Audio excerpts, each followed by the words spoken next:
Hey, what's up? How you doing? I'm Jeff Richardson. This is the writing process. Here we go. Let's just get right into it. Book 3, Chapter 19, Ayana. This was some bullshit.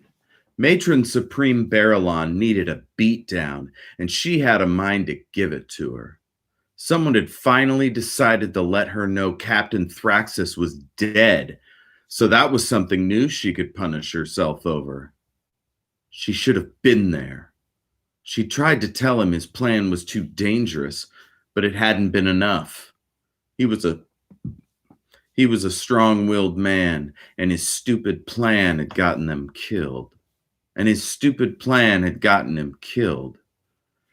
So I wrote a little note to myself here. I should have that scene, right? That seems like it could be kind of moving or whatever.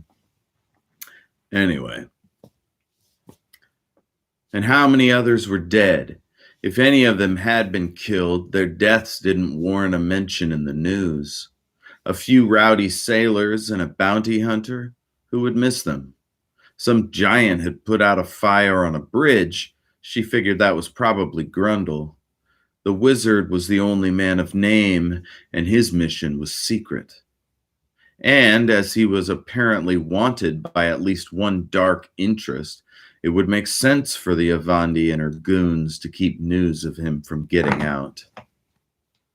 Until she realized the statue was gone, of course. After that, it wouldn't much matter what anyone knew. The Avandi had missed her opportunity to capture the statue easily. Her next task, if she wanted to go through the trouble, would be to pay individuals to hunt for Ayana herself, and the statue, of course. Therefore, returning to the central temple made sense, except that Ayana didn't want to leave Joran and the others. Grundle didn't deserve to be without anyone from Antares. During their short trip through space, the two of them had grown quite close. Also, should probably show more of this. That was another note. Now that was done. She would slowly rise through the ranks of priesthood and, goddess willing, one day serve as matriarch supreme herself. And then she would make her enemies pay. She figured she'd start with the matron supreme of Calustrious City, Lady Barillon. Put that bitch up on a high mountain with a few sprigs of juniper and a scarf. Let her eat bugs until she starves to death or gets killed by the elements. Let her supporters bring food and clothing and other things, and have the guards take all of it and throw it in the trash. Let the rain come and wash her disgusting body, that her greed and ruthlessness might dissolve into the stream. Only until she repented her cruelty would she be allowed to return to the church.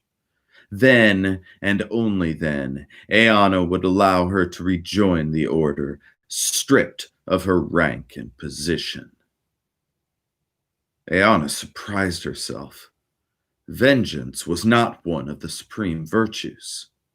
In truth, it was expressly forbidden. It led only to ruin and further disorder. And yet... My lady, we're approaching Calustria. The media will likely wish to speak with you. You are encouraged to provide a statement regarding your actions on Antares. You will refrain from speaking about Thermopylae or the object. If you defy these orders, you will be censured. Do you understand? She looked at the sister, trying to remember her name. She was a spokesperson. Her looks and general bearing said as much. Like anyone in publicity, she was a liar. Of course, lying in the service of the goddess was allowed. Ayana had occasionally employed half-truths herself when necessary. Thank you. You are dismissed. Blessings be upon you, child. It was always strange addressing older women as child, but it was the accepted custom when addressing those of lower station. The door shut. Ayanna sat and wept. She missed her friends. She missed her home.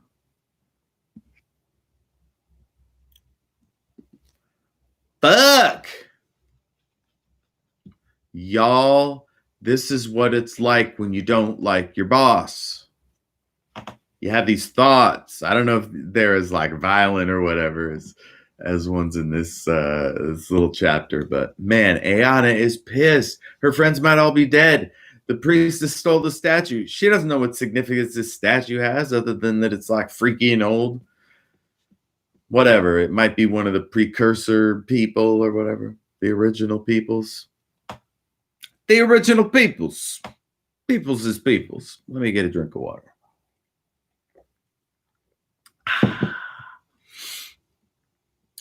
That's from Muppets Take Manhattan, by the way. The cook guy. Anywhoozleby. All right. I'm going to zoom in a little bit. I'm having problems.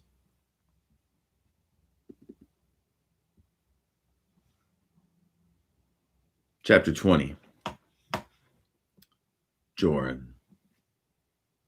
Celine, you have a minute? They were in the courtyard. Joran had no idea how long Sophus had been there. It had rained overnight, accelerating the plants into life. The many shades of green were overwhelming in the morning light. Sophus turned aside. There were tears in his eyes, though Joran could not see them. Joran clasped Sophus's hand in his. Something about the man brought out Joran's softer side.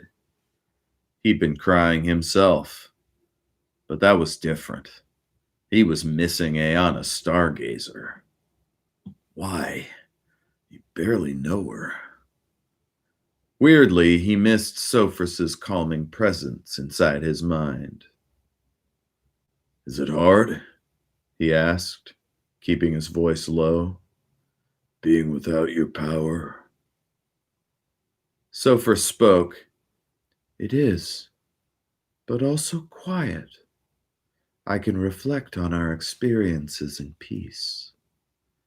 I am reminded of my time amidst the tranquil pines, when life was easier.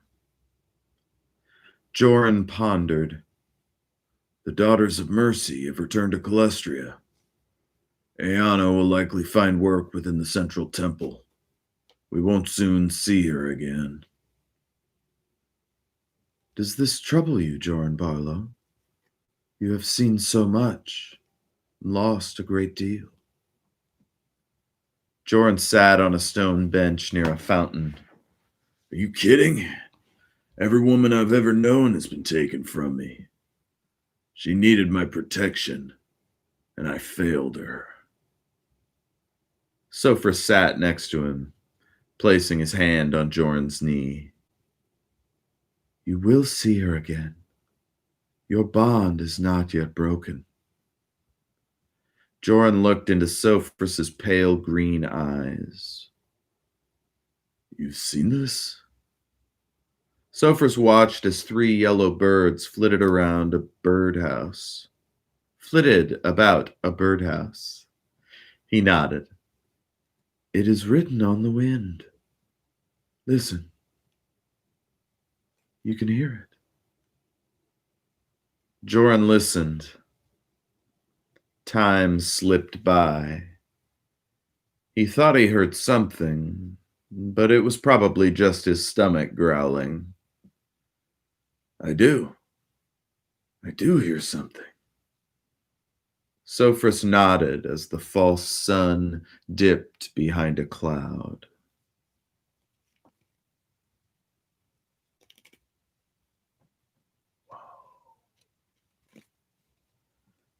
So somehow this castle blocks telepathic communications, which is a trip.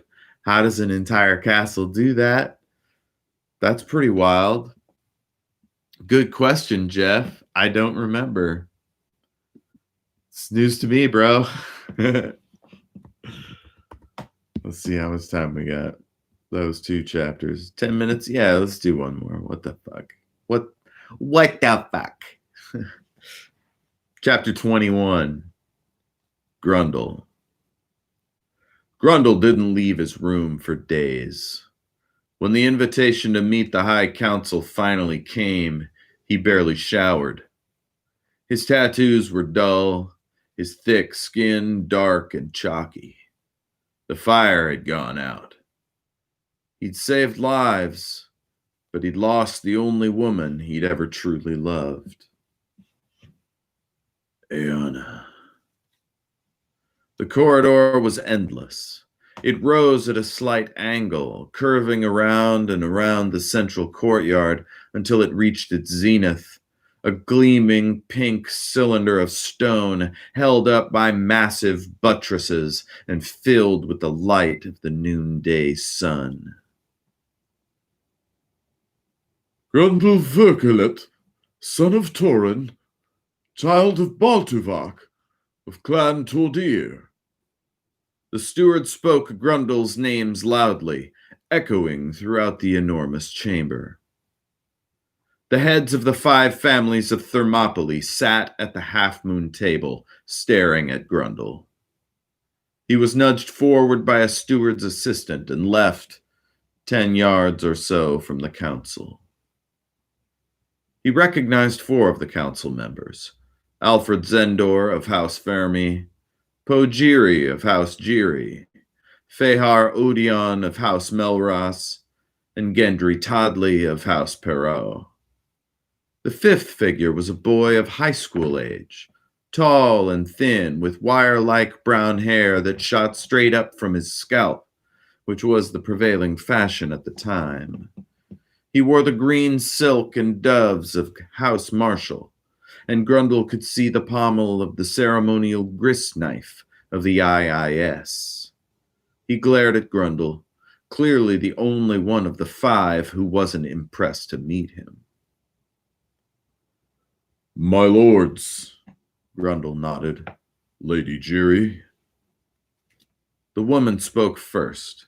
She held the center seat, which marked her as the council leader. And next in line for the Avandi seat, currently held by Lizette Marshall, a woman of tremendous wealth and power. Briefly glancing to the wall of faces, he saw hers hanging in the place of pride, a massive portrait of the powerful woman, clad in a low-cut gown of azure blue. Welcome to the palace. We hope you have been well cared for. Zendor spoke, an elderly gentleman with obviously too dark hair. He was picking at some sort of crawfish and dabbing at his face with a fancy handkerchief. Grundle nodded again. He knew that in these sorts of situations, the fewer words one spoke, the better. Todley spoke next. He seemed to be the most disinterested of the 5. He was done up in a fashion approximating a Yefriti chieftain. Apparently, such fashions had become ironically appreciated in the aftermath of the Second Yefriti Rebellion. Jewelry of a multitude of shapes and designs adorned his fingers, wrists, and long neck. He even had an earring of glowing silver, presumably an earpiece of some sort. We have heard of your act of heroism. Such an effort should be rewarded. Grundle shook his head. Forgive me, council members, but I seek no recognition. I only wish to continue my travels and to find the woman whose life I have sworn to protect. Yes, the boy said. His high, lazy-sounding voice was odd in the present context. He fingered the pommel of the blade as he stared Grundle down. The Calestrian, Stargazer. Her presence is required in these chambers, yet she has not appeared. Where is she? The counselor on the boy's right, Zendor, touched his upper arm. I think what Master Perrin is asking If I may. The boy waved a few fingers in a dismissive gesture. What Master Marshall seems to be asking is, would you be interested in contracting her to explain our interest in inviting her to return for a repeat visit? Grundle considered the question carefully. In a den of vipers, caution was a necessity. My lord, I serve her mercy, Lady Stargazer, at her pleasure. It would be presumptuous of me to ask her anything of that nature. She is a good and honest employer, but she is my employer. It would be unseemly of me to attempt to persuade or advise her in this way. My employer. Not quite the truth, but not a lie either. What am I to her? Odeon spoke next. He carried an air of quiet authority, though with the strange acoustics of the place, Grundle strained to hear his voice. What Mr. Vergelet is saying is that he's simply muscle. He may be strong of body, perhaps he even possesses a form of Voraki intelligence, of the sort highly prized among engineers and manufacturers. But in the role of political advisor, his powers are limited. Perhaps we should send someone more adept in this area to accompany Mr. Verkelet on this mission. Jiri pondered the suggestion and began studying something on her device. Mr. Chivers, please advise Captain Bascom that we have need of him. The 5 counselors looked at one another, studying each other's silent faces for agreement. The decision made, Lady Jiri turned back to Grundle. Mr. Verkelet, thank you for seeing us. You have the gratitude of our people and ourselves. Anything you require, please speak to the steward. That is all. Grundle was confused. They were sending him to chase Ayanna and sending someone along with him? They had to expect him to abandon them the instant he set foot on Calustria. A strange decision by a strange group of leaders. He thought as he left the council chamber. It appears these fools would never consider that someone might defy one of their orders. As he entered the central atrium, a mass of reporters and overzealous fans accosted him from all sides. So this was the price of fame. They can have it.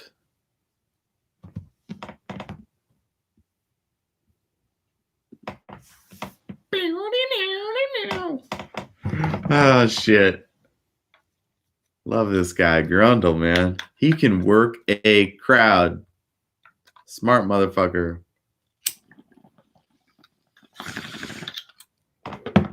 Did you catch that he's like feeling devoted to her? It feels like it's more than just like a trick to fool the to fool the counselors. As far as we know, he's like an open book, totally honest. So like, see, developing feelings for Ayanna? Pretty wild. Or does he just want to serve her? Or does he just think she's cool, you know? So anyway, thanks for listening, watching, whatever. Check out my podcast. Everything is awesome. And I read all these chapters on there. Like I do a little drawing and shit. So I'm up to like 17 chapters. Doesn't matter. Check in on all my other podcasts: Shattered Worlds, RPG, Sinister, or Something Wonderful Right Away. Good Idea. These are all on Sinister Parent Company. And then I do The War for the Tower with a few other cool people. So check those out. Y'all, I love y'all. You're the best. Take care of yourselves, and catch you on the flip side. Peace.